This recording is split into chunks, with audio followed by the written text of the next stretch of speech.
Assalamualaikum warahmatullahi wabarakatuh. Selamat pagi anak-anakku kelas 7 SMP Negeri 1 Kejajar yang saya sayangi. Kali ini kita bertemu di mata pelajaran bilangan bulat. Bilangan bulat adalah salah satu KD pertama dari mapel matematika. Perkenalkan dulu sebelumnya, nama saya adalah Rina Enilia. Karena kita belum pernah bertemu, saya mengampu mata pelajaran matematika di kelas 7. Kemudian tidak usah terlalu lama, langsung saja saya akan menjelaskan tentang bilangan bulat. Pada materi pertama ini, tujuan dari pembelajaran adalah siswa diharapkan mampu 1. Membandingkan dua bilangan bulat, 2. Mengoperasikan penjumlahan dan pengurangan bilangan bulat, ketiga adalah mengoperasikan perkalian dan pembagian bilangan bulat. Tapi pada kesempatan kali ini yang saya akan jelaskan hanya tujuan pembelajaran nomor 1 dan nomor 2. Kita mulai saja ke materi yang pertama. Apa sih itu bilangan bulat? Bilangan bulat sendiri merupakan himpunan bilangan yang termasuk di dalamnya adalah bilangan cacah.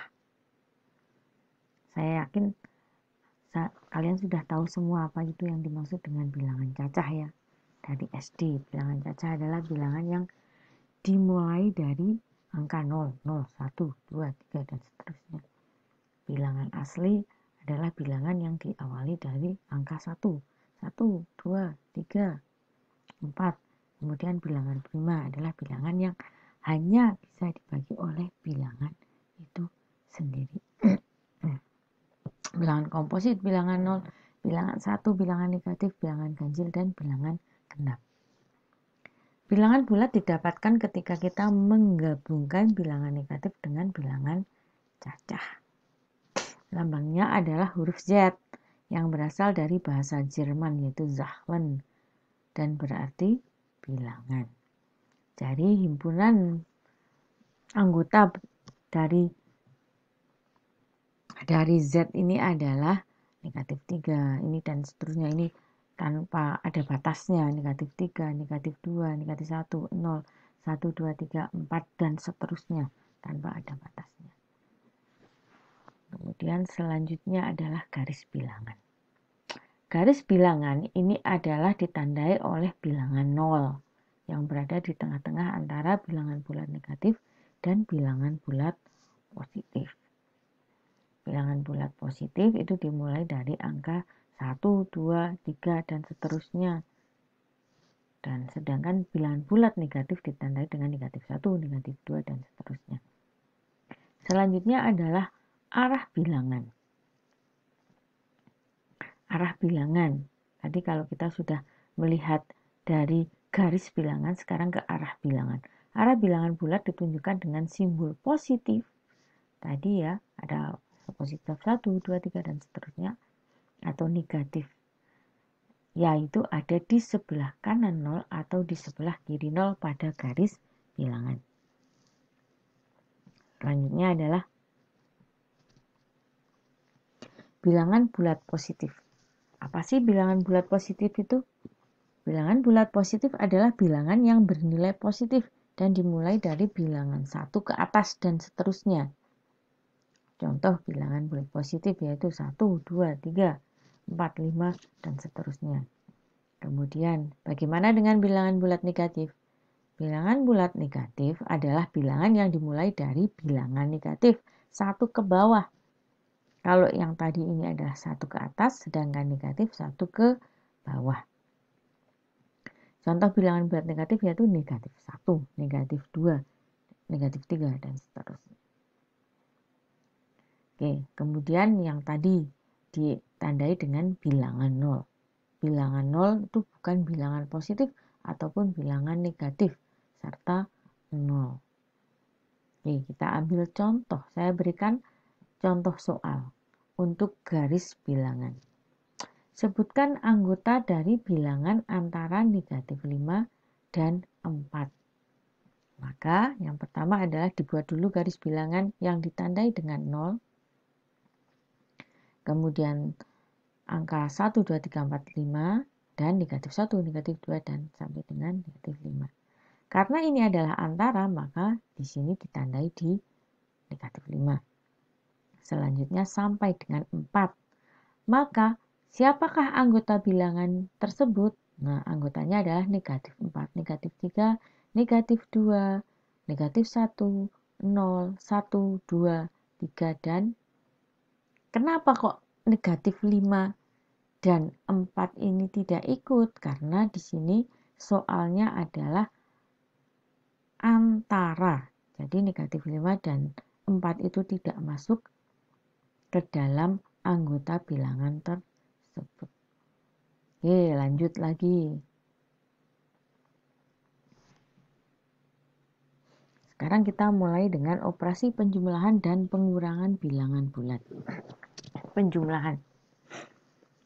Jika positif ditambah dengan positif, maka positifnya ini nilainya akan semakin besar.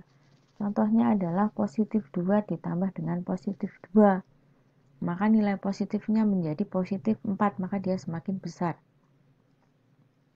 Begitu juga dengan negatif. Kalau negatif ditambah negatif, maka nilai negatifnya ini semakin besar.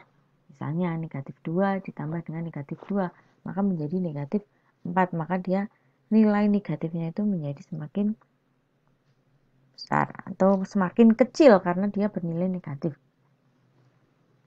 Bagaimana jika positif ditambah negatif? Ini bisa positif atau negatif. Bagaimana hasilnya negatif? Jika bilangannya positif itu lebih besar, maka hasilnya nanti adalah positif. Tetapi jika angka pada negatifnya ini nanti lebih besar, maka dia akan bernilai negatif. Itu pada penjumlahan. Nanti ada hubungannya juga dengan pada pengurangan. Kita lihat di pengurangan. Apabila positif ditambah dengan positif, maka dia bisa bernilai, positif dikurangi positif, maka bisa bernilai positif. Jika bilangan tersebut pengurangnya itu lebih besar, maka dia nilainya positif. Tapi kalau pengurangnya lebih kecil, maka dia bernilai negatif.